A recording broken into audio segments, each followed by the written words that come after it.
Ici à Télématin, Anna Reinhardt, c'est la femme aux clés d'or. Elle a le trousseau qui vous permet d'aller dans des lieux méconnus ou mal connus, habituellement fermés au public. Et ce matin, vous n'allez pas être déçus puisque c'est à la Comédie Française qu'elle va vous emmener.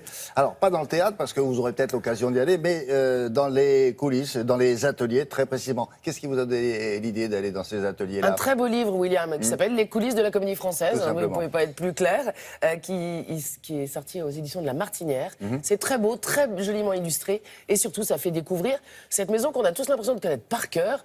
Or, pas du tout. On a l'impression que c'est plein de poussière. Enfin, voilà. Et pas du tout. Elle relève des défis technologiques sans arrêt. Et c'est, bien sûr, ça tient à ces 60 comédiens, sociétaires, pensionnaires, qui sont capables, pour certains, de jouer 2 pièces et d'en répéter une 3e, tout ça, le même jour. 5 spectacles différents. Ils sont à plein temps, il faut dire aussi. Ils sont à plein temps, mais c'est des vrais artisans, William. Vous voyez ce que je veux dire?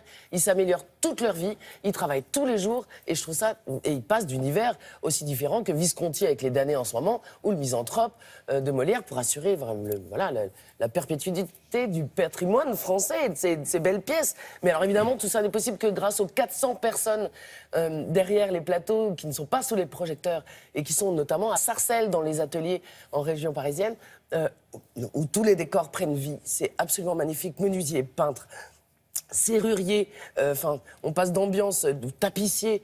Les tapissières, elles travaillent sur du Vivaldi. Les serruriers soudent le métal sur du heavy metal. Tous les ateliers sont différents et à eux tous, ils créent des merveilles. Et voilà, on est allé les découvrir. Et donc à Sarcelles et sous les toits du 1 Place Colette au Palais Royal. Je vous y emmène.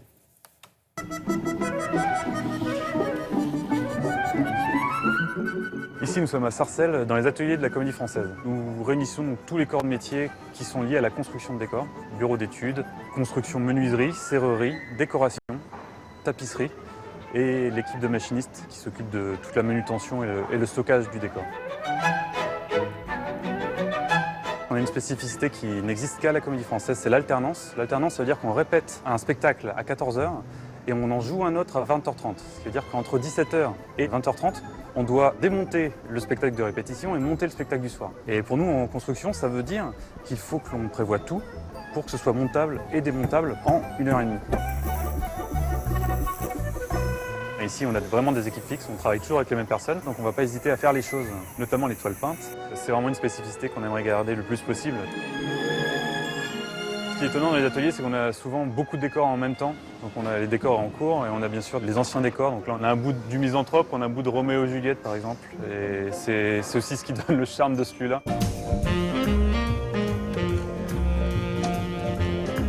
Ici vous êtes à l'atelier costume femme. Donc nous avons là une équipe de 8 personnes. Ça réunit les compétences en fait de couture artisanale et évidemment adaptée à toute la fabrication et technique costume. Et donc nous avons l'atelier modiste pour les chapeaux et l'atelier tailleur.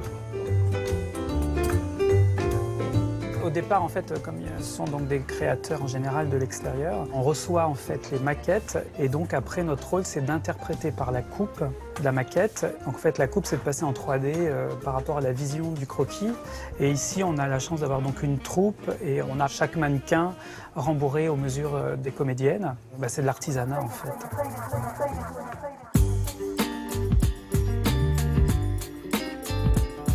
Et Georgia, tu te retrouves ici, hein, un peu plus bas, pour les gants. Ok? On fait ça une fois et on enchaîne? C'est une chance extraordinaire d'avoir des ateliers internes. C'est-à-dire qu'il n'y a pas grand-chose qui sort de cette maison qui n'est pas conçu à l'intérieur. Et tout ça pour sortir des objets qui, de temps en temps, sont juste la délicatesse d'un bout de gondole dans Lucrèce Borgia ou autre chose. Il y a quelque chose de l'ordre du musée à la Comédie Française, mais c'est un musée, c'est un des rares musées où en fait la mission c'est de faire des spectacles vivants mais dans le musée. Et c'est complexe parce que je ne peux pas oublier les anciens métiers, je suis obligé d'en inventer des nouveaux. On a besoin d'un community manager par exemple, et d'un autre côté on a besoin des métiers forcément tournés vers le passé et avec fierté. Donc ça c'est magnifique parce que le théâtre ça part d'un bout d'idée et ça arrive à un bout d'émotion et puis ça fait tout un chemin technique. Et dès qu'on peut garder la main là-dessus, on est sûr que la pertinence au bout sera plus grande.